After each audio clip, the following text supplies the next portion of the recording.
Hey guys, welcome back to another episode of the Mind Muscle Connection podcast. Today I have a very special guest back on the podcast, Martin Refalo. If you haven't followed yet, he has been on, I think this is upwards now of the fourth or fifth time. I The think last fourth, episode, yeah. yeah. The last time you were on was episode 333, and I believe that was sometime in, let me pull it up, I think October-ish there with that. Sorry, hold on. I'm trying to see when it was. Yeah, September, early spring. So it's been about 6 months or so since you were last on. So Mhm. Martin, appreciate you coming back on again. And I guess, just to start off, anything on your end that's been going on in the last 6 months? I know you've been super busy with your paper. Mm, We're definitely going to talk about that today. But yeah, mhm. anything going on your end in that period of time? Yeah, it mostly has been finishing up the PhD. So I recently submitted the thesis as we spoke off air. It's getting examined, and I'll hopefully have my result in the coming months and finally move on from academia, at least in for the meantime. I do feel like I've finished, but you still need to get that result to really put the icing on the cake. So waiting for that to come through, and really most of my life has just comprised of running the study, collecting the data that we're going to speak about today. So collecting the data for the study that we'll speak about today. A few other research projects on the side that I've been working on, which are exciting that are still in the works. Obviously, research takes quite some time to develop and eventually publish and spread to the masses. A few things happening in the background. I have recently also started putting more attention and focus into my training now that I've moved on from the PhD and a lot more time and energy and capacity to train. So I think last time we spoke, I remember mentioning I had a hernia, so still working around that in the gym, which is a little bit frustrating, but managing just fine and feeling pretty good. And I'm looking forward now over the next few months. I'm looking forward to broadening my horizons a bit, stepping away from just doing research and focusing more on my coaching, my training, and a few other things as well. Because the thing about a PhD is it really does pigeonhole you for 3+ years into just that one topic. And there are lots of benefits to diving so deep into one topic. It allows you to appreciate nuance, and it allows you to appreciate how important it is to be skeptical about certain things. Because when you dive so far into just one topic, you realize that there are so many layers that need to be uncovered, and that's probably the case for most topics. So obviously lots of benefits to being pigeonholed for 3+ years, but I'm also now looking forward to moving on. Yeah, you mentioned research takes time. I know we've had you on, like we said, this is at least the fourth time. I want to say that I think Yeah. this might actually be the fifth time, but either way, I Okay. know at least I know at least a couple of those times we talked about training to failure, and you had a build up to this paper, right? So Yes. it's been a super long process Mm. there with that. And you had multiple papers on RIR, like how to find Yeah. what the research said Yeah. on Yeah. Yeah. RIR, how to and all Yeah. that too. So I know you did a lot of like kind of work leading up Mm. to do this paper, which I'm sure took a ton of time and effort as well Yeah. too. Yeah, so that's a good point. It might actually be five because I think we've spoken about every paper I've published in my PhD. So I had Yep. a scoping review, a meta-analysis, a study on fatigue, a study on RIR accuracy, and this is the fifth and final study of the PhD. So I must be doing something right, Yep. considering you keep inviting me back on. And we joked before that maybe this is the last time we'll be speaking about RIR and failure training. Maybe next time it'll be a different topic. We say that, but probably not. Right now, there's going to be some Yeah, more research on it, and we'll something have else will something come else out. to. Yeah. Yep. Was that kind of like the end goal for you initially with it? Like with all the papers leading up to it, was to make this kind of paper and have everything that you needed to make this study as good as you could with that. Yeah, the idea was to expose some of the research gaps with my scoping review initially, and that was about 3 years ago now. So that was my opportunity to critique the literature, identify the gaps, and then actually do something about it. So since then, in the background, 3 years ago, in the background, I've been planning this study. So it really is 3 years in the making, reading other studies and trying to improve on what they did, trying even sometimes replicating in some instances with the methods that they used and trying to build on them. So I think I've done my best with the kind of resources that I have available and the within the constraints of research. Obviously, in theory, it's very easy to come up with a study design and say we should do this and that, and we should assess these outcomes, and we should do things this way, analyze data in this way. In theory, it's very easy to come up with that plan, but executing it in practice is a different story. So that's what I mean when I say within the constraints of research and obviously my resources, I think I've done the best I can, tried to fill some of the gaps. And I hope that in the future, our researchers can use the methods that I've employed and hopefully replicate them and even continue building on them. Because if you read through my paper and you contrast it with some of the previous literature, you spend enough time understanding research, you should be able to realize and see how my study differs from some of the previous ones, whether that be due to the analysis itself or what went into the design of the protocols and how I made them ecologically valid, even the RIR accuracy assessments that were done prior to the intervention itself. So there's a few novel and significant aspects there that I think do propel this study up a bit higher in that in the order of importance. Because at the end of the day, yes, we have a lot of studies in this area, but I always say that the conclusion you read from a study needs to be considered relative to the methods that were employed. What I mean by this is that not every conclusion is equal, right? It just can't be like that, and it's often a misconception. People will read a study and they'll be like, "That's the conclusion. That was the finding," and that's as concrete as it gets. But that's not always the case. Okay, not all conclusions are created equally by virtue of the methods employed, and we'll probably spend quite a bit of time today speaking about methods for that reason, because I think in the long run, if researchers can continue employing better methods, we're only going to produce better, more accurate knowledge, right? So for me, like the knowledge is good, the conclusions are good, and they're great, and they allow for some practical applications, but it's more what's coming before that for me. It's more what's happening in the methods part of the paper, which I think is important and fruitful, will be fruitful in the long run. Yep. No, absolutely. Yeah. The methods are super important. And like you said, often overlooked. And I know that was something you really wanted to focus on with this paper. Even before it came out, I knew that you were talking about how you had it set up and, how you really were, how it was going to, that was going to make this paper stand out, and this research stand out. So you did a great job there. And again, like I said, you did a ton of work leading up to it, which again, it's probably not a common thing that you see when somebody wants to study something. They probably don't do as much as you did leading up to it on there as well too, to make sure that your paper was bulletproof in a sense. So that's one of the good things about the PhD and about being pigeonholed into the topic Yep. for 3 years, right? That's one of the perks is Yep. you get the time to do that. And literally every day I'd be thinking about this topic. Like that's not a lie. Every single day, thinking about how I can improve the way I think about it and improve the way I design a study to investigate it. And now we're here. Yeah, it's not often that someone puts 3 years worth of effort into designing a study because, let's face it, it's a long time. Yep. But doing a PhD allows you to do that. Let's how I want to take this since we're talking about the paper now. I think maybe we should start here and then we can talk about some other projects that you're working on towards the end Yep. there. So real quick before we dive into the paper, I know that I don't think you and I ever chatted about the meta-regression, Zach Robinson's paper. Now you were on Yep. that paper too, right? You were an Yep. author on that as well too. So with that, did that kind of influence anything, or was that something that you Mm. you knew going into Mhm. doing your study that was the case with that, or was that anything that changed anything from your perspective going into this study? Yeah. So what we have to remember with that, firstly, is that it was an exploratory analysis, right? And it's in the headings as we're exploring the dose response relationship. So we're not really confirming anything. We're exploring the topic because we understand and we appreciate the limitations that come along with doing so. What in that paper is the relationship between estimated RIR and muscle hypertrophy. So not RIR and muscle hypertrophy, not the objective RIR, so not RIR in its objective sense, but an estimated RIR value that we had to guesstimate for every single study that was included in that analysis. So those are the first two things that we have to understand here. So we can't really look at specific RIR values in that paper and say, oh, training to a 2 RIR gives you this much hypertrophy, right? And then when we compare that 2 RIR to the 1 RIR, this is the difference. It's a 2 or 3% difference or whatever it is. We can't really look at the relationship that way, and we can't make concrete claims about the specific effect of a given RIR value because firstly, it's an estimated RIR value, right?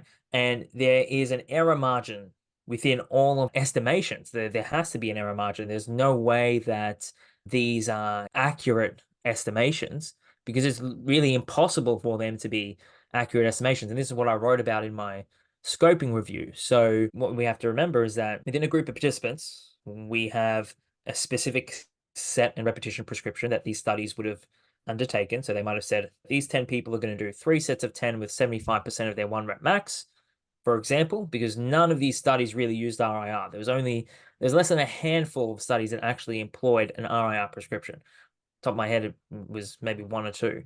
So it wasn't many at all. And in that group of participants, the RIR value is likely to differ between everyone. Because Jeff, if I do 3 by 10 at 75% my 1 rep max, and you do that too, our RIR could be different. It's not going to be the same.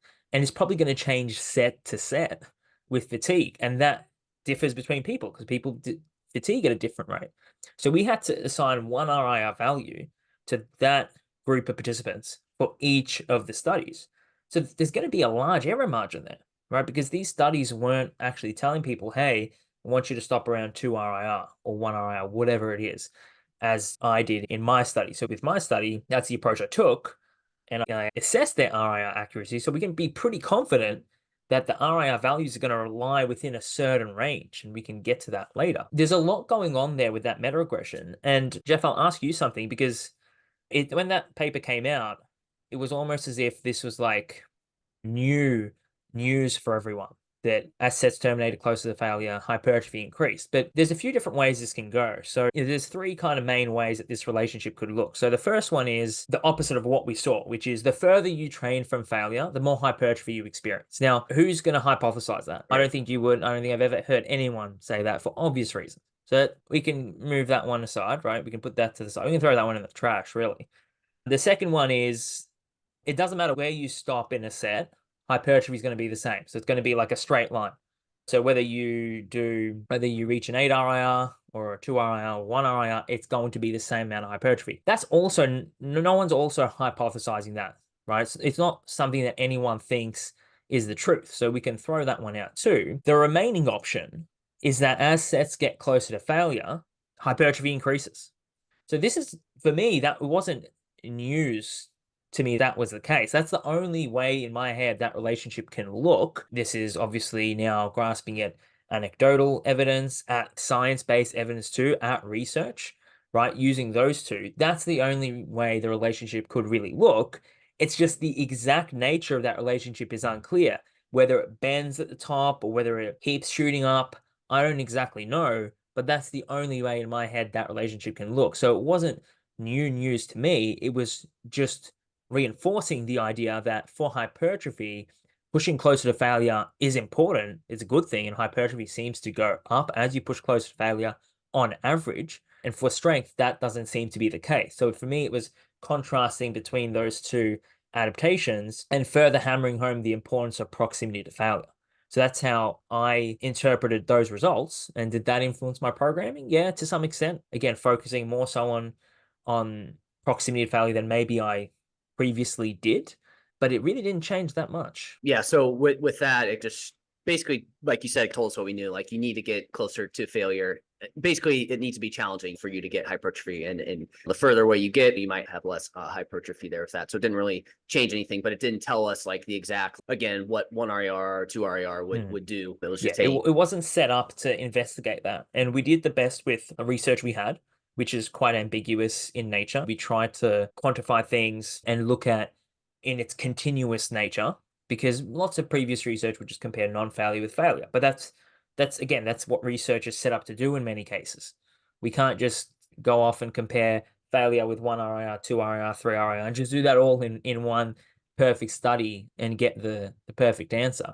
So we tried to take that continuous approach, and we found results that we'd probably all expect. And that's really it. We need more research now that uses the methods that I employ to figure out how that exact relationship looks more so towards the top end. That's, for me, that's where things get a little interesting. It's, look, if you're comparing 1 RIR with 7 RIR, 6 RIR, yeah, I'm probably going to expect a difference there.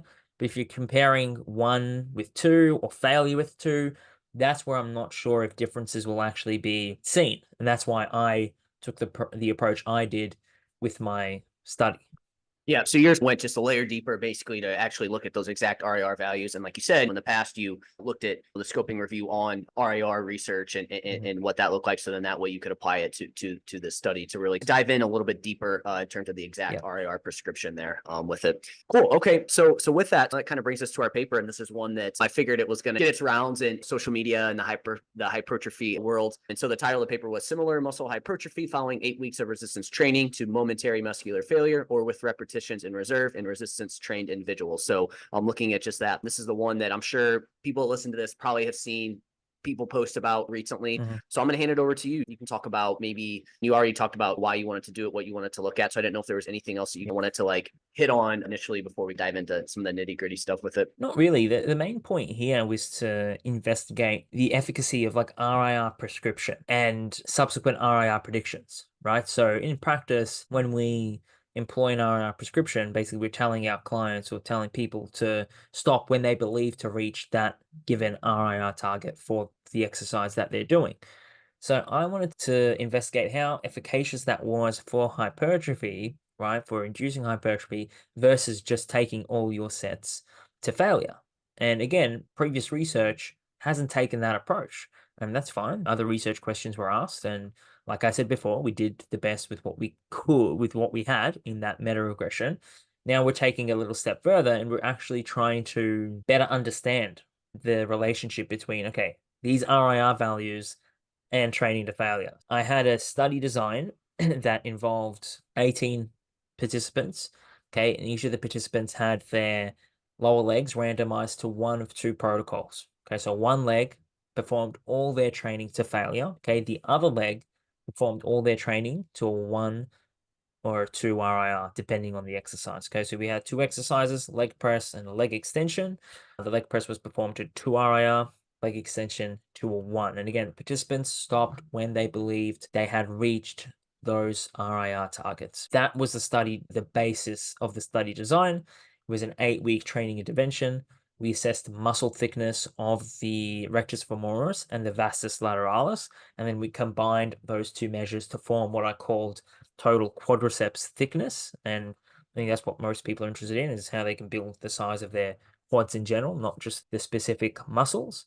Importantly, this was a resistance trained sample, okay, the most highly trained sample of participants in the relevant literature comparing failure versus non-failure training or different velocity loss conditions. So that's important to note. And all my participants had experience predicting RIR or in the past in their own training. They all had experience with that. Okay, so prior to the intervention commencing, I actually assessed their RIR accuracy. And I found that on average, on the leg press and leg extension, they were within one repetition of the RIR target, which is very promising. Not super surprising because I said they're resistance trained and they all have experience with this approach. So they were all seem to be pretty accurate. Now, I don't know exactly how accurate they were throughout the intervention because there's a specific test you have to undergo to work out how accurate someone is. And within the intervention, we either had one leg trained to failure, the other leg stopping at a certain RIR. So we couldn't make further assessments, couldn't take further assessments. But the initial assessment gives us some confidence that they were around one repetition from the RIR targets prescribed. Okay, so if it was the leg press, let's think of that as being anywhere between a 1 to a 3 RIR. On the leg extension, think about it as being like a 0 to a 2 RIR. Okay, so these guys were still training hard. They're still pretty close to failure. Like I said, I'm more so interested in what's happening at the top end of that dose response relationship, that linear dose response relationship. And that was the study design I came up with to try and investigate it a little further. So so on the with the 2 RIR and 1 RIR with that, was that just again just to see like what, I guess, what kind of led you to those exact kind of numbers? 1 RIR for the leg extension, 2 RIR for the leg press. Yeah, my answer here is pretty similar to the answer I would give if someone asked me why I chose the leg press and the leg extension or why I chose the rep ranges. Just quickly, the leg press was programmed to 8 to 10 rep max and the leg extension 10 to 12 rep max.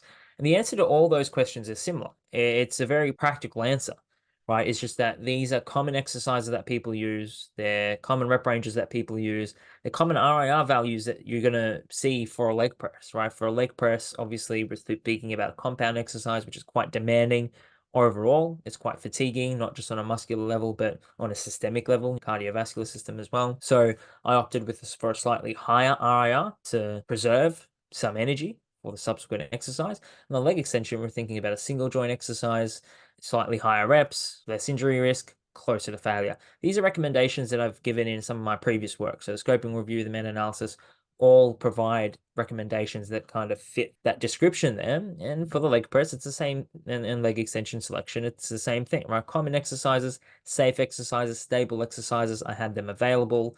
Same goes for the rep ranges, right? It's not a high rep range that's going to cause a whole heap of discomfort and fatigue, but it's slightly higher on the leg press because you're likely going to go heavier on the leg press than you would for a leg extension. All very pragmatic answers. Yeah, no, that makes a lot of sense. And again, I think this is probably where your expertise and actually being a coach and whatnot can be super Hmm. helpful here, because like you Hmm. said, it made it more Hmm. practical. Like these are things that people are going to typically do when they're trying to build muscle. People are going to use a leg press, they're going to use a leg extension, they're going to work in that Yes. 8 to 12 rep range most of the time. So that makes sense. And again, the importance of looking at the methods for the study. Hmm. I know you also did a couple other cool things with the study too, and I don't know if you were going to hit on this or not, but the volume, from my understanding, maybe Hmm. you just want to hit on the Yeah. volume of what you did there. I know you took what people were doing previously, which again is another great way to set it up, because again, for some people, if you have a set volume, that could be a lot more than what they're used to, a lot less Yeah. there with that. Yeah. And then maybe follow that up with the nutrition side of things too. Yeah. Yeah, there's so much going on that I try and distill it so I don't ramble on for too long and I end Yeah. up missing important points. The volume was prescribed based on what the participants were doing in their previous training program for their quads. Obviously, here we're just looking at the quads. So I looked at their previous set volume and we carried that over into the study. Okay. For the reason that you outlined, Jeff, if I go into a study having previously done 5 sets for my quads, and you go into that same study previously doing 20, but we're assigned 10 sets, I'm doubling my volume and you're halving yours. You're halving yours. So is that going to lead to varying adaptations? Possibly, right? So what I did in my study was I carried over their volume and we added 20% halfway through just to try and impose a slightly larger stimulus, considering they were resistance trained individuals. And do keep in mind that the difference in volume between the participants, with the method that I'm outlining, what I'm saying is that the set volume wasn't the same for all the participants because they came into it and they did whatever they had previously been doing. Now, you might think of that as a limitation, but it wasn't really, because what I was doing was I wasn't comparing person to person. So if we were both in the study, Jeff, I wouldn't be comparing your results to mine. I'd be comparing the results from your left leg to the results that I'd obtained from your right leg. So I'm comparing within individuals. So even if you're doing 12 sets, I'm doing 8 for my quads, like both of my legs are doing 8 and both of yours are doing 12. So it's actually an even comparison. So that wouldn't be a limitation. And that within subject design, I've spoken about this quite a bit recently, it takes care of a whole host of limitations, right? Genetics, sleep, stress, nutrition, that differs between individuals, but it doesn't differ between legs, right? The stress and sleep and genetic influence of my left leg is the same as it is on my right. Okay, so it takes care of that. And hypertrophy seems to be quite a local process. So what this means is that the anabolic pathways that seem to promote muscle hypertrophy don't carry over from one limb to another. Okay, so when in studies where one limb is trained and the contralateral limb is immobilized, there seems to be little to carryover of like morphological adaptation. So change in the structure and the size of the muscle. Neurological adaptations do seem to carry over, morphological ones don't.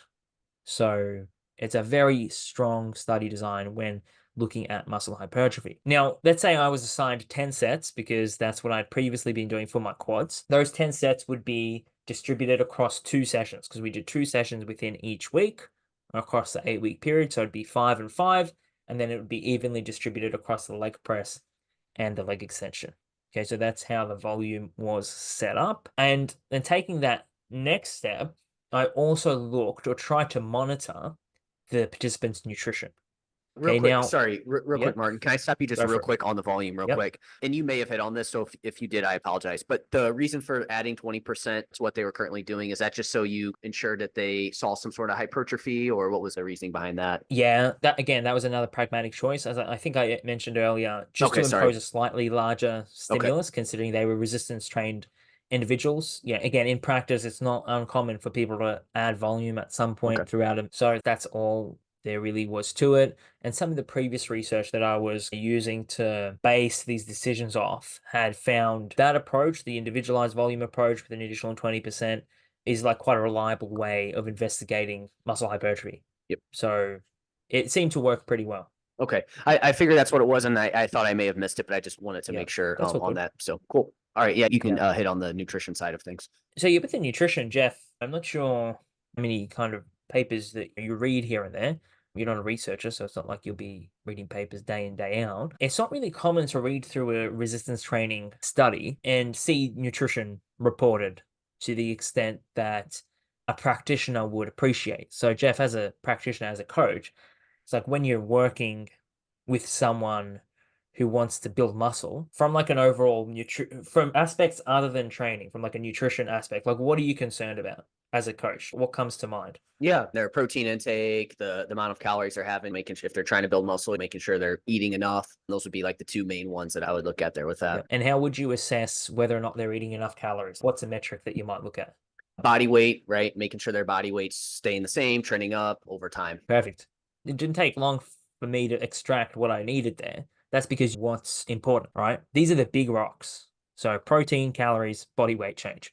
If you're ticking those boxes, that's what is that? Like maybe 95% of everything Yep. you need to do. Yep. That's just a number that I'm making off the top of my head, but it's a large proportion of what needs to be done. So I used macro factor uh, to monitor my participants' nutrition. So they were required to track their calorie and their macronutrient intakes and their body weight over time as well.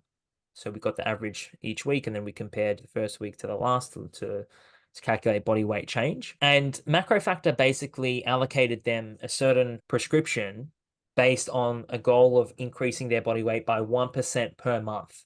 So that's a general rule of thumb, I think. You don't want a client to be gaining weight too fast. You also don't want them to be gaining weight at all if you're trying to build muscle. So it's a kind of have a happy medium there, 1% body weight per month. But of course, we know that people will respond differently to calories. Jeff, I'm sure there's been times in the past where a client a certain number of calories, and you're like, this is so much food, they're definitely going to gain weight. And they're like, they don't gain any weight. And then you're like scratching your head. Why is this Yep. person who weighs 70 kilos not gaining weight on 3,500 calories? Right. I've had women who are like 50 kilos. They just have, some crazy stuff going on with their metabolism. So they're eating like 2,500 calories and nothing's changing. Mhm. So these are just outliers. There are outliers. These people exist. Yes, on average, people will respond similarly, but outliers exist. Now, everyone in the study, or most people in the study, managed to gain some weight. So the average was about 3.5% from their starting body weight. For both males and females, it was similar, but the range was quite large. And that just highlights the individual variation. Okay, so for males, the range was about 0 to like 10% body weight change. So 0.3 to about 10.2%. That was a range, which means the lowest person was about 0.3. So they just maintained. So despite macro factor increasing their calories, because macro factor would basically say in 7 days, if your weight hasn't changed, it would say, okay, add in 50 calories or add in 100. So they were getting coached by the app. And even with that approach, like some people were just resistant to weight gain. So basically, what happens in some cases when you lift someone's calories is they start compensating. They might move more, right? Their physiological function might start being more conducive to burning through calories. And that's what happens. That's how some people resist weight gain. Other people go the opposite. So other people will move less when you feed them more, and their metabolism won't really change that much. And someone who gains 10% or 10 weeks is probably going to be, their metabolism is probably going to be looking more like that Yep. versus what I described earlier. So these are just standard changes or differences we're going to see between individuals. But the good thing is most people were in an appropriate surplus to promote some weight gain. And we know that even if you're at maintenance, you're still probably going to build to promote muscle gain. Sorry. And even if you're at maintenance, you're probably going to build some muscle. So we've got some thumbs up there from a calories perspective and a body weight perspective. When it comes to protein, the average intake for males was about 200 grams. For females, about 145. So that was allocated at roughly twice their body weight. It actually turned out to be just a little over that. So again, we're ticking that box too. So for the most part, from a nutrition perspective, as a practitioner, if you read through that table and look at some of those numbers, it should all make sense to you, and it should be something that you appreciate as a practitioner who looks at these things, looks at these variables on a client to client basis. Yeah, no, absolutely. Like you said there, a lot of these resistance training studies probably aren't going to go as in depth on this, or it's just like, hey, we told them to be in a Mm, surplus or whatever, right? And there's yeah, really no like yep, tracking of it. Whereas here you use macro correct. factor to make sure that hey, their body weight was increasing over time. I guess the big thing was just to make sure they weren't in any sort of like deficit, which Exactly. would Hinder. probably hinder the results Yep, potentially, yep, which is an interesting yep. thing. Do you think I mean, I know this wasn't the case for the study, Yeah. but do you think that would impact anything, or is that just, Um, I know this all speculation, but in a resistance trained sample, possibly, because they're resistance trained. yeah. Now, because of my within subject design, even if someone was in a slight deficit, right, it wouldn't matter as Yeah. much because both legs are exposed to it. But Mhm. that just means the magnitude of growth, if they were to grow, would probably be lower. Now, everyone in this study gained muscle. Now, I'm not sure whether that's because of the protocol or whether it's because they were training harder than they were on their own because I was screaming in their ear for every rep and every set, or whether it was because of the nutrition, you're being in a surplus day for 10 weeks. It's probably a combination of things. Independent of what was the driving factor there, there's probably an influence coming from each one. And that's all that really matters for me is whatever I did seemed to work pretty well because they all grew to some extent. And I don't in previous studies, it's not uncommon to hear researchers say some people grow, some people grew, some people didn't, especially if it's a resistance trained sample. And maybe it's because they didn't track nutrition. Maybe Yep. that was the missing link. Maybe the participants were training harder. It was a good protocol, but maybe there was some people who were just in a deficit or who weren't eating as much food as they thought they weren't eating enough protein. I don't exactly know, but that would be my speculation. Yeah, like you said, you obviously need that training stimulus to build muscle, but again, the nutrition really does make a big difference, especially for the subjects that you used as well Mm, too. Like you said, mhm. them being more advanced. Again, another thing here that you use to make sure, hey, like nobody can say, hey, didn't mess with the nutrition. You had a Yeah. good protocol around that too. Cool. And then we knew, so those are on point. And then you obviously, from my understanding, you said you were watching them when they performed everything as well too. So Yep. they had All this supervised. Yeah. supervision, which again is important. Now, you did mention menstrual cycle considerations. Was that anything that you needed to pay attention to there? Yeah, not majorly. Not majorly. So that the menstrual cycle consideration was okay, if there are PMS symptoms here that are going to affect and hinder your training, we're going to adjust your training schedule. That's cool. We can do that. But for the most part, those symptoms don't seem to influence muscle thickness itself. So we don't really need to account for when muscle thickness measurements were assessed. And again, because of the within subject design, it's like we're already taking care of that. So there weren't any extensive menstrual cycle considerations. I always like to include that in the paper because many researchers seem to be under the impression that's like a barrier to recruiting females. But I don't think it really is. So in the fatigue study that we spoke about a couple of years back, the cycle considerations were a little more extensive. So people had to start a protocol their protocols at certain times because maybe menstrual cycle phase influences your performance, like your acute performance. So that's something we did there, and it was fine. We took care of that, and we recruited females. In this case, because it was a longer term intervention, and performance isn't as much of an issue. We're looking at hypertrophy, not like strength and purely fatigue. Looking more so at things over time, and because it was within subject, we didn't have to account for that much. And yeah, we managed to recruit 7 females, not as many as I would have liked. Again, it's easier said than done to recruit participants just generally. So I would have loved to have 50 participants, Of but course. I probably wouldn't have the time to put them all through. And I'm not exactly sure where I'm going to find. And I feel like too, it's probably more challenging to find trained subjects than Yeah, untypically, well, or typically, yes. So I'm lucky in the sense I run all my research out of the gym here where I yeah, work, right, out of JPS. So I don't do it on campus. I'm not running around campus trying to find students and trying to get students into the study, which I'm grateful for because everyone here, I recruit mostly out of the gym. I do get some externals as well, but a lot of these guys are trained. They have experience. They know what they're doing. Generally, it is harder though to find well-trained people, no doubt. And the minimum for me was 3 years of of experience, which is a decent Yeah. amount for some of us who've been in the gym for 10 years. It doesn't sound like much, but for the general population, if you stick to a training routine for 3 years, you're doing pretty damn well. It is a little bit harder to recruit, yes. Yeah. But again, the within subject design was certainly helpful and was able to hash out a lot of those questions that people would have with some of these things, like you mentioned. Just for maybe a little bit more in depth on the actual interventions that you had, you mentioned the amount of sets. I think it was 2 days per week. You said 8 to 12 Hmm. reps, rest times, and then Mm, what was the rests in between the sessions as well too. yeah.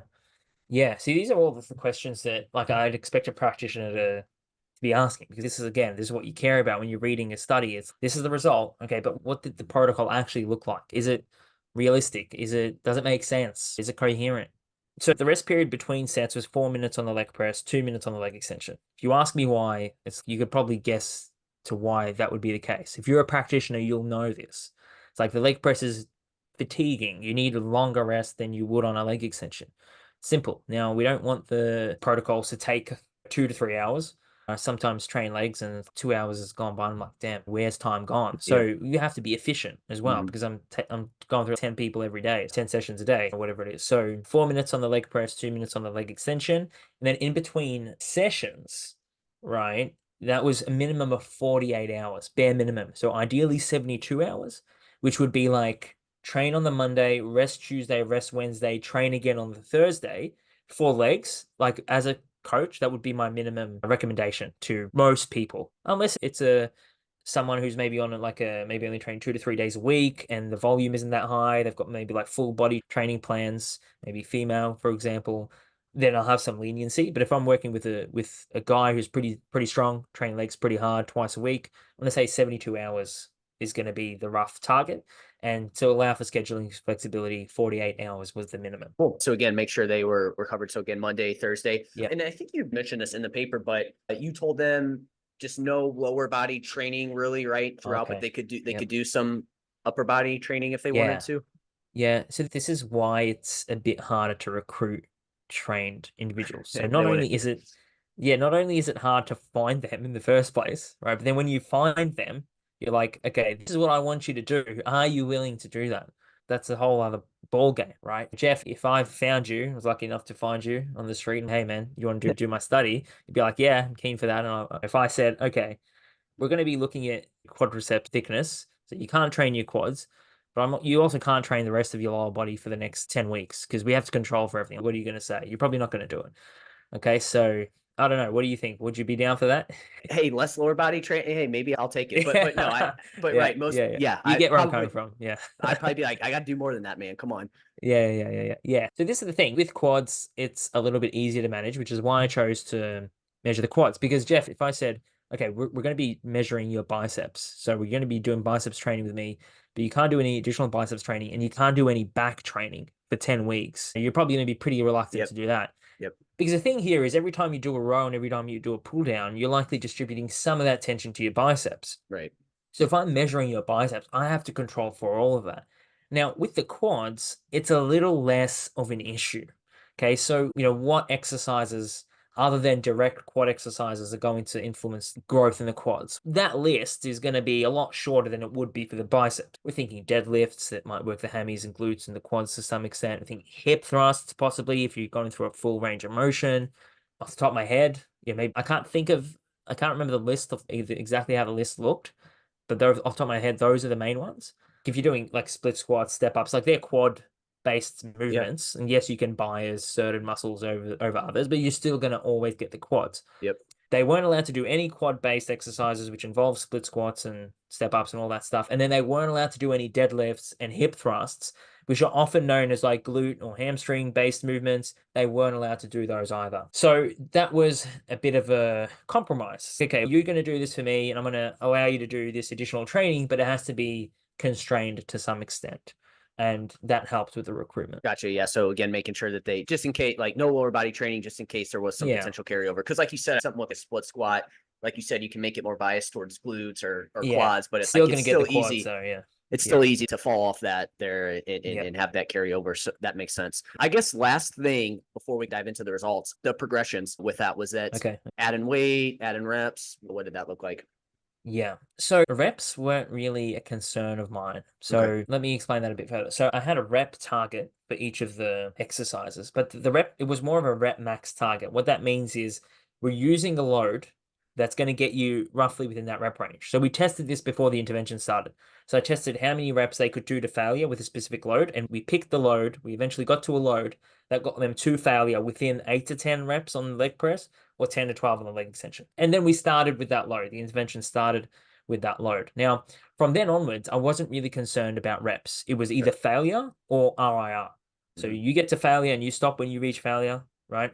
And on the other leg, you stop when you get to a certain RIR. Now, obviously, people get stronger. People adapt to their training. We see that progressive overload effect taking place. So what that looks like in practice is someone eventually is going to do more reps than that target, right? They'll do like maybe 11 reps on the leg press instead of 10. Maybe they'll go up to 13 or 14 on the leg extension. And when that happened, which happened pretty soon because people adapt pretty quick if they're doing the same thing twice a week, every single week, was we progressed. So we progressed low to try and get them back in that range. So we were consistently trying to push them further and then pull them back into the range.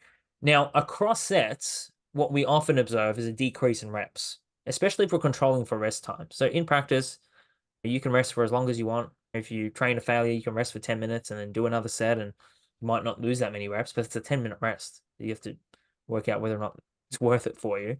In the study, we had 4 minutes, right? So someone might do 10 reps on the first set, eight. Someone might do 8 on the first set, so on the leg press. So they're within that 8 to 10 rep range. They've got there, but they just made it. And on the second set, they might do 7. So they're under the range. Now you might ask, did you drop the weight back when they did less reps to get them back into the range? And the answer to that is no. So although we added load when they exceeded the rep range, we didn't reduce load when they didn't get there. And the reason for that is to simply observe the effect of fatigue on total volume accumulation. More specifically, observe how proximity to failure influences fatigue and then how that influences your volume accumulation. I didn't care about the rep drop off. I just let that happen naturally. And we'll talk about this later. Failure experienced more repetition loss than RIR. That led to a certain overall volume that was accumulated, so volume load or rep volume. And at the end of the 8 weeks, it was equal between the groups. So the volume load and the rep volume was very similar, even though I didn't deliberately try and equalize it, which is a very important point. So the protocols allowed for the same volume accumulation organically, right? I didn't interfere with that process. Awesome. Yeah. So again, you weren't overly concerned about the rep range or the reps that they were at. It was Mm, more just that proximity to failure or RAR yeah, there with that. But again, if they as long as they hit that first set was where you wanted it to be, you didn't drop the load or anything that's right. like that. Cool. Again, I wanted to hit on all that because Yeah, yeah, I yeah. thought that was very well thought out on how you did the study. And again, just really to make sure that, like you said, it was going to be something that practically would something that would Mhm. transfer over to how people would typically train. I wanted to go over that. Now we can go to the really fun stuff, the results. So I guess if there was any the main findings that you had or any that you Yeah, think are important to discuss, and I have a couple questions on some things as for well sure. too. For sure. Yeah, for anyone listening, the results, the conclusion, the findings, they're all a bit easier to read in the paper. I've even got a graphic in there that kind of summarizes everything. So it's usually the methods that are a little bit harder to get your head around. So hopefully this conversation helps with that. So if you're listening to this, now you have a better understanding of the methods, you can actually go and read the conclusion and have put more context towards that conclusion. Now, in regards to the main findings, we'll start off with hypertrophy. We found that there was similar quadriceps hypertrophy between training to failure and 1 to 2 RIR across the 8-week period. Okay, so the quadriceps hypertrophy was similar. Now, remember, quadriceps hypertrophy in this case comes from the average result of the VL and the RF, so vastus lateralis and the rectus femoris.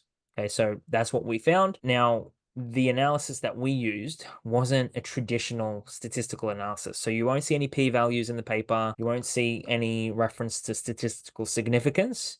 We're just looking at the size of certain effects, their probability, and their uncertainty.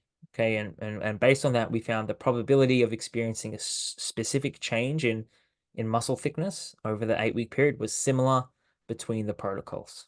Okay. If we assume the population is normally distributed, and as coaches, we're working with someone who is resistance trained, who fits the rough sample that was studied here, that's what we're going to expect. That's the result we're going to expect. That's how probable the result is for each of those protocols, right? It seems like over that 8 weeks, it'd be pretty similar. Now, we also looked at vastus lateralis and rectus femoris growth separately.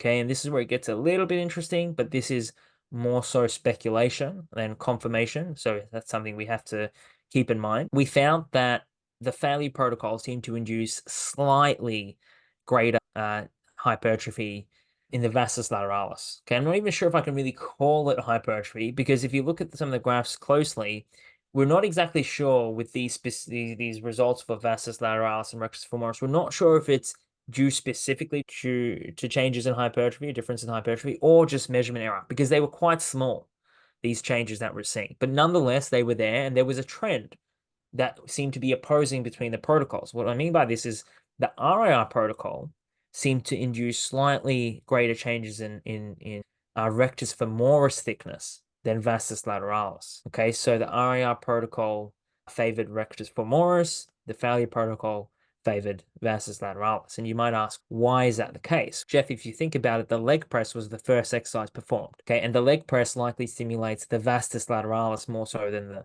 rectus femoris. And the opposite is likely true for the leg extension, which was the second exercise.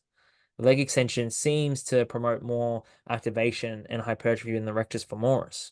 Okay, so if the leg press was performed first, when the legs were fresh, not fatigued, training to failure may have maximized hypertrophy in the vastus lateralis because it got more volume in, possibly on the leg extension. It did seem to get more reps in across the 3 sets. And so slightly larger stimulus was experienced across those 3 sets. But because of the fatigue that incurred, which was seen in the fatigue measures, which we'll get to soon, the vastus lateralis went into the leg extension a little fatigued, obviously. And the failure protocol itself, the failure leg, was just fatigued just generally. So the RIR protocol may have allowed for greater hypertrophy of the rectus femoris on that subsequent exercise. So it was always leg press first, leg extension second.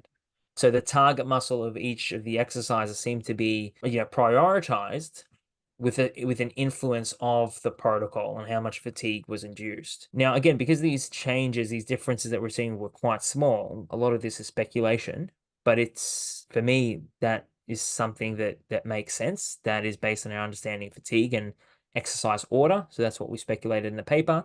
But of course, I'd love to see more research look at those questions specifically and look at the muscle specific changes a little further. So those were the main results that we found when it came to muscle hypertrophy. Cool. Yeah. So that makes sense. That I was wondering that. So again, it simply just came down to the reason you maybe saw a little bit more vastus lateralis in the failure was because you did the leg press first. You were fresh. You were able to really push that. Yeah. And then because of that, the rectus femoris, which is hit more on the leg extension, was probably hindered a little bit there for that. But when you did the RIR protocol, there's a little bit more rectus femoris with that. And that's, again, just because maybe you weren't as fatigued going into that. Yeah, it's going to leg extension, less fatigue. That's right. So like you said, that just shows the benefit of, again, if there's something that you want to prioritize and build, and again, this was speculation. You said it was wasn't a huge difference, but again, it could have been measurement error. But again, the speculation is that whatever you want to prioritize, you probably want to, and if you're going to train to failure, you probably want to do that first versus doing it like you'd want to prioritize that, or whatever you do first is going to be, and you go to failure, that's going to be the one that's probably going to get a little bit more muscle growth. Yeah, and it's just a matter of considering that what you do now might affect what happens later. So what I mean by that is simply what you do on the first exercise might affect the response you get on the second and the third, and so on. When you're programming, it's a matter of zooming out, and it's a balancing act at the end of the day. And saying there's always trade-offs. So if I push this first exercise a little harder, right, then I might get more hypertrophy out of the target muscle there. But how is that going to influence the next exercise and the one after that if similar muscle groups are being trained? If you're going from shoulders to biceps, it's probably not going to have as much of an effect, right? And that's just where your coaching knowledge and your common sense really has to come into play, right? Yeah. Yep. So again, just like you said, paying attention to how that set you're doing now, how's that going to impact you later, right? Because again, you Yeah. could get more muscle Yeah. growth in that one set, but again, how's that going to impact the things that you Hmm. do later on and whatnot? Cool. Was there anything else? I don't know if I had any specific questions on hypertrophy besides that. Was that kind of what you? Because I was asking about importance of exercise order there with that. Was that kind of what you thought the findings would be, or did that surprise you there with that, or? That was the hypothesis, was that similar hypertrophy would be experienced. So it wasn't overly surprising. It's in line with a lot of the previous studies in this area. So despite the meta-regression, it's like there are numerous studies in resistance training individuals which show similar hypertrophy between training to failure and non-failure in the quadriceps with a similar study design, which I use those designs to kind of mold the one that the one that I conducted. So no, wasn't overly surprising. And you guys hit on this in the paper too, but like one of the things you said to potentially look out for is obviously set volume, like that could obviously impact it potentially, but then also the rep range used could be something that also may change the potential outcome of that as well too. So again, that's where looking at the specific study design is going to be key with this. Yeah. And I think the speculation is that like lower loads, maybe you maybe have to go closer to failure on those potentially there with that versus using 8 to 12 rep range where you could potentially Yeah, keep a that's couple right. reps on the tank. Cool. For sure. Anything else from a hypertrophy standpoint that you found interesting or there on that, or we want to go into the fatigue side of things? I think we can speak about fatigue now. And I think one of the main things that I did in this study was I looked at fatigue not just acutely, which is what a lot of previous studies have done, like one of my previous studies in this area, but more so over time, right? So we're looking at how fatigue interacts with proximity to failure now in the session we're currently doing, and how that might change over time. Now, we didn't measure fatigue directly. What I mean by this is we didn't measure the level of neuromuscular fatigue that was experienced because you need very sophisticated machinery and whatnot to do that. It's quite complicated to do. So we measured proxies of neuromuscular fatigue, right? Like changes in lifting velocity, which seem to be a reliable measure of fatigue, and also repetition loss from the first to the final set. Very practical. It's something that you can measure yourself, Jeff, on your own, on yourself, or with your clients. It's very easy to do. So those are the two proxies that we used. And what we found with both of those measurements was that across the 8 weeks, training to failure always promoted more neuromuscular fatigue than training with reps in reserve, because that was the general trend. But it depended on the exercise performed and the stage of the resistance training intervention. So there's this idea out there that as you expose yourself to the same training stimulus, not only do you experience the repeated bout effect, which is lessened the muscle damage over time, but you also improve your fatigue resistance. And again, that makes sense. It's something that people seem to experience. It's something that has been maybe tested once or twice in the research, the fatigue side of things. So muscle damage and the repeated bout effect is well known to be a phenomenon, right? It's been tested in experiments. The fatigue side of things, not as much. Only like maybe 1 or 2 studies at the top of my head that I know of in this area that have looked at how things play out over time. So they're not as well known. But remember, Jeff, just because something makes sense intuitively and you seem to think it might be true for whatever reason, it doesn't mean it is, right? So there's been many ideas that have been tested by science that make sense intuitively, but that have been found to not matter at all. Fasted cardio, for example, makes sense to wake up and go for a walk when you're fasted, you burn more fat, etc. Doesn't seem to make much of a difference. So something to keep in mind. Now, we tested that and we found that there was some improved fatigue resistance. So on the leg extension, if you look at some of the graphs, you'll notice that repetition loss actually decreased over time. So the amount of reps that people lost from the first to the final set decreased as the weeks went by for both of the protocols. They both experienced that improved fatigue resistance, but failure was still larger than RIR the whole way through. The repetition loss was still larger. On the leg press, the trend was a little bit different. Failure stayed the same across the 8 weeks. The repetition loss stayed roughly the same. And RIR actually increased its repetition loss throughout the intervention period. And I'm not exactly sure why. I think the main reason is that with RIR, the set termination point would have differed slightly week to week because it wasn't a perfect 2 RIR every week. So like I said before, we should think of it as like a 1 to a 3 RIR.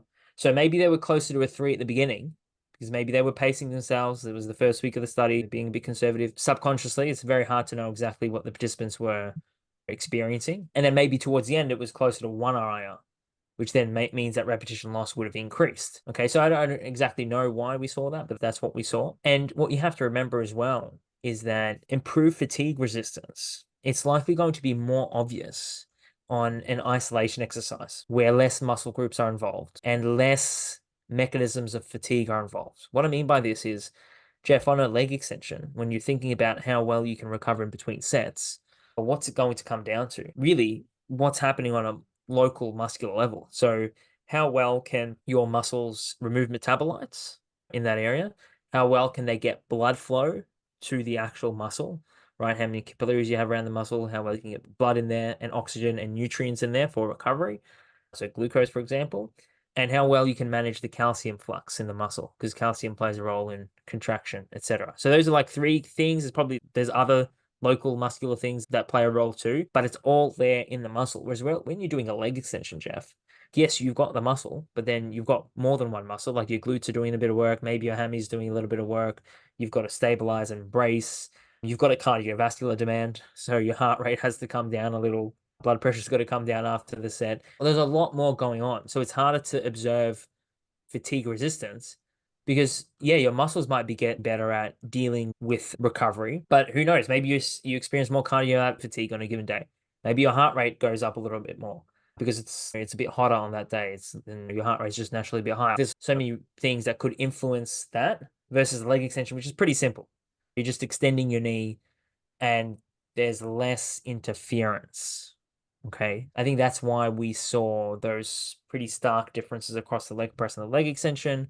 So something to keep in mind in practice. Like, yes, you're likely going to improve fatigue resistance over time when you expose yourself to the same stimulus, but that might not be the case on every exercise. Okay, and obviously it depends how many weeks you're exposing yourself to that stimulus for. Yeah. So again, it comes down to a few things, but like you said, the exercise that you choose is going to play a big role in that. But overall, you did find that failure came with a little bit more fatigue overall. However, there was some adaptation to that fatigue over time. Correct. But again, overall, it was higher, which again is Correct. probably something that you guys figured going closer to failure was probably going to be a little bit more fatiguing overall. I'm sure that wasn't, like you said, anything like majorly shocking there with that. But yeah. No, it was more so seeing whether that would hold true over time. Yeah. And Right. it did, like we know, failure is going to cause more fatigue. Yeah. So like you said, also evident. Yeah. So also looking at it, like you said, not just in that training session, but long term, and that was the case too. Yeah. Cool. Yeah. Any other findings that you feel like that maybe you want to let the audience know about here on this, or? Yeah, it was, those were the main ones. Like I said, the volume ended up being similar between the protocols, but those were the main findings. And real quick on that, so with the volume and everything being around the same, like why is that important? And why is that important? A few reasons, and there's a few different ways you can interpret this. But just quickly, lots of studies in this area will attempt to equalize volume between groups when they're trying to tease out the effect of a specific variable other than volume. So Jeff, for example, if I had two groups and I wanted to look at whether frequency influenced muscle growth, I might have one group doing two times a week training, another group doing 3, right? And I'd equalize the volume they both did. So it'd be the same number of sets across the week, it's just a different frequency. If frequency does to have an effect there, then we can say confidently, let's say 3 days a week gives you more muscle hypertrophy than 2, and the volume's the same, we can say that effect is likely due to frequency and not volume, because volume was the same between the groups, right? Does that make sense? Yep. Whereas if training 3 times a week allows for more volume, well, maybe it's because of you're doing more volume. Now, that's a very research-based question, which is fine because that's research. In practice, though, I don't really care if I make someone train 3 days a week and they do more volume as a byproduct of that. That could be a benefit for them. So in practice, I'm not constraining someone's volume and saying, hey, we're going from 2 days a week to 3, but we're going to keep your volume the same as it was for 2. Maybe there's some reason I would do that, but in most cases, I'm just going to make them train 3 times a week. Allows for more volume load, then it allows for more volume load. So there's some pushback against that approach. People will say, in practice, we don't equate volume, we don't constrain it. So why do researchers try and equate it? It's pretty simple, because researchers are trying to tease out the effect of a specific variable and they're trying to control for certain things. But yes, there are downsides to that. So again, always trade-offs with every decision you make. So it's not that the researchers are doing things incorrectly, right? They're just trying to answer a very specific research question. In practice, you're not answering those research questions. You're trying to optimize results for your clients. That kind of looks a little bit different. In my case, I didn't want to equalize volume between the protocols because, like I said, I just wanted to know how training to failure and how training to RIR influence volume accumulation, because that might play a role in your Yeah. results as well. Might play a role in muscle hypertrophy too. If you're consistently training to failure and your volume plummets, maybe that's an issue. If it Yep. doesn't plummet, fine, but it could. And that's something that I'm thinking about. That's the idea that I want to investigate. And then over time, maybe it doesn't plummet as much. Maybe it stays the same. And again, it's not an issue. Like, those are the questions I'm trying to answer. But if I restrain the volume load and try to equalize it, I can't answer that question. But then I lose out on something else. I lose out on, okay, you didn't equalize volume. So how do you know if the results are due to volume or proximity to failure? That's something people might say. And in my case, it turned out to be the same anyway. The volume turned out to be the same. So even though I didn't deliberately equalize it, like, it was even across the groups. You can interpret that as you like. It really depends on whether you think volume is more potent than proximity to failure for hypertrophy, or vice versa. If you think proximity to failure is the more potent stimulus, then you're going to say, okay, volume was the same here, proximity to failure differed, and hypertrophy was the same.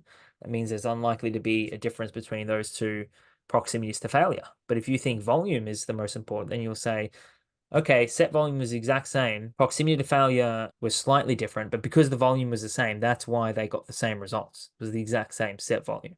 I don't exactly know what the right interpretation is. I think it, again, depends on what you deem to be the most important. And that's the approach that I took with this study, to try and investigate some of those things that I described. Cool. Yeah, no, that makes sense. Again, like having that volume load be the same, again, takes that question out in terms of, was it the volume or was it the RIR that was the most important there, is what it Yeah. sounds like.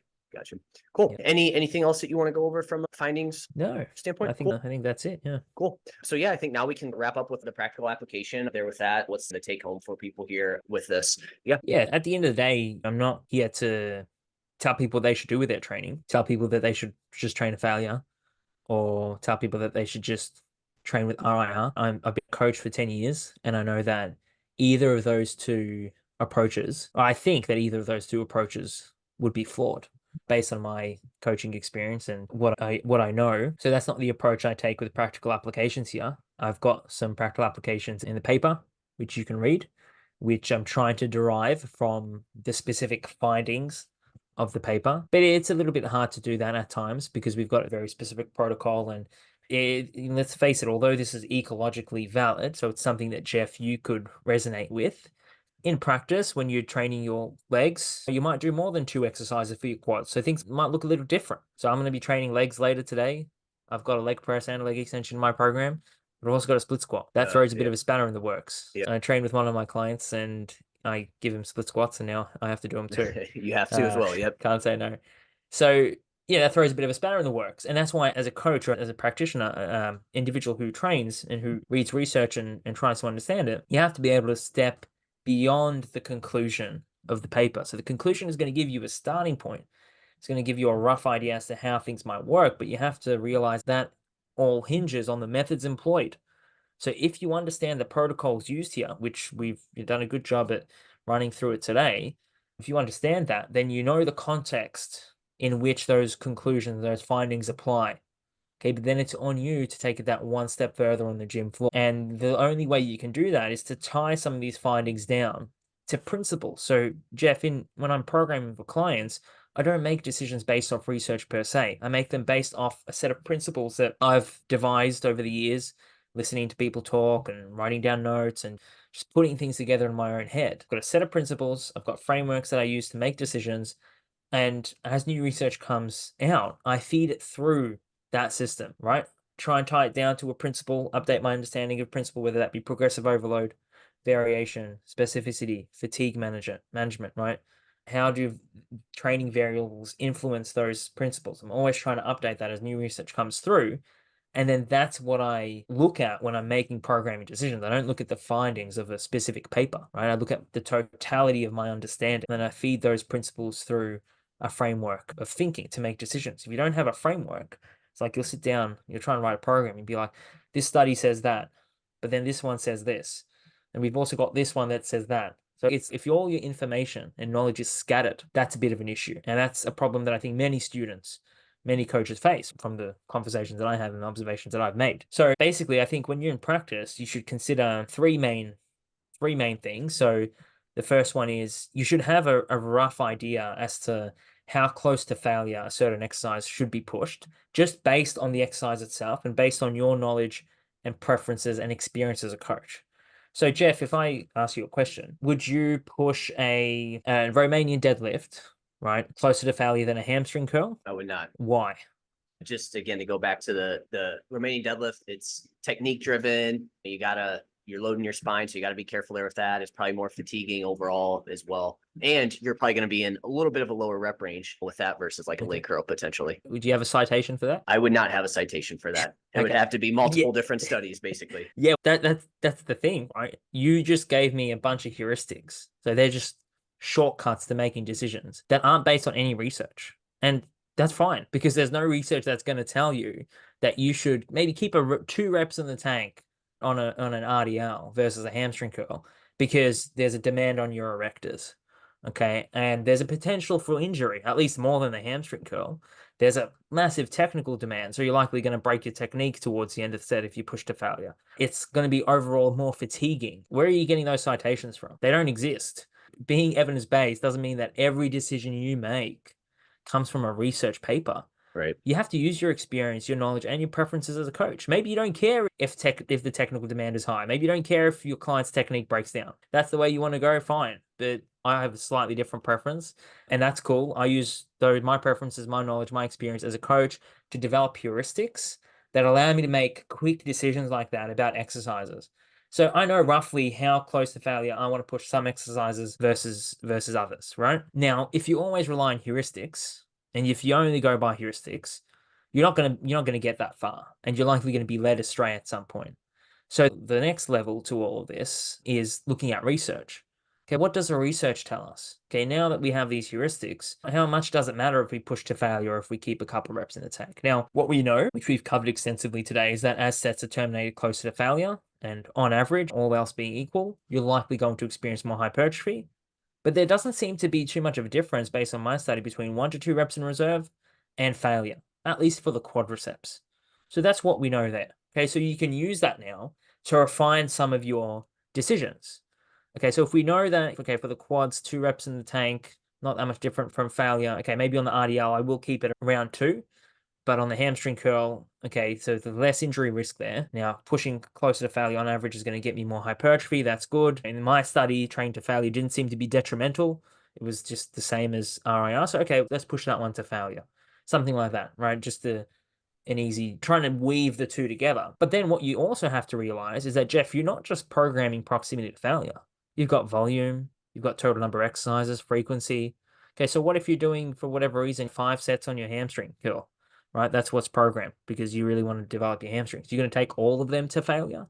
Now your decision might change a little bit. You might say, okay, I'm going to take the first 3 to like a 1 to 2 RIR, take the last 2 to failure. Because now you're incorporating your understanding of volume into the overall picture, right? You can't just look at one thing. You have to, as a coach, and I'm always coming from a coaching perspective. So if you're not a coach out listening, you can still use these ideas, but I'm a coach, so I speak as a coach, which I'm not sure is always a good thing, but you have to consider volume and frequency and exercise order, exercise selection, all of these things. So what does the research say, not just on proximity to failure, but on all those other variables? And how can we bring all that together? So that's the second level. And then the third level is the individual characteristics. It's like at the end of the day, you're working with individual people. And yes, we're all similar. We all respond roughly in the same way. There's reasons, Jeff, why I might push one of my clients closer to failure on average, more so than someone else, right? Maybe they sleep a little differently. Maybe their stress levels are a little different. Maybe they just have different goals. Maybe their recovery capacity is a little different, right? There's so many nutrition. There's so many factors that might influence how hard I push one of my clients versus another. So there's 3 layers there. There's heuristics, there's your research and your understanding of all the training variables that influence the training stimulus. And then you've got those individual characteristics, right? Some people enjoy pushing to failure, others don't, right? What are you going to do? You're going to make them push to failure and they'll never come back to the gym. It's like I've worked with literally worked with hundreds of people, not online, but like face to face on the gym floor. I think the only way you can appreciate some of these individual characteristics is if you've actually been able to do that. I don't think online coaching offers the same appreciation to the individual characteristics. So there's a whole lot going on there, right? And a good coach will be able to make all these be able to make these complicated decisions, right, based on all of these factors, right, in a short period of time. You might say sounds very complicated and there's so much to factor in, and there is, but it gets easier over time, right? I make all these decisions in a matter of seconds and I try to account for all of these things. That's because I have formulated this framework, right? I've formalized it in my head. I've sat down, I've read numerous programs. It's gotten easier over time. Just like training to failure gets easier over time, thinking in these complicated ways and considering all these factors also gets easier over time. So as a coach, it's not just a matter of saying, okay, all this stuff is way too complicated. This stuff is just no point. I'm just going to tell my client to do all these sets, push everything to failure, do all this. Yeah, that's going to produce some result. Okay. But, I think there's something to say for sitting down, thinking about what you're doing, trying to formalize a plan that makes sense and that considers all the factors that seem to be important for resistance training and individualizing a program and promoting hypertrophy, etc. Yeah, I'm glad you brought that up because I think that individualization is super important. You have to take that into consideration as well too in terms of does somebody like training to failure? But again, this kind of study showed that you have some options here, and I feel like that's the cool thing with hypertrophies. We do have that. You've got options. We got options there, which is super nice, Yeah. right? You don't have to make these black or white statements with it. Cool. Yeah, no, this was a great paper, and I'm glad we were able to dive into it. I guess one last question on it. Was there anything that you saw like on social media that like maybe people like misrepresented it or there was like some myths around it or anything? Or do you think like people pretty much grasp it for the most part?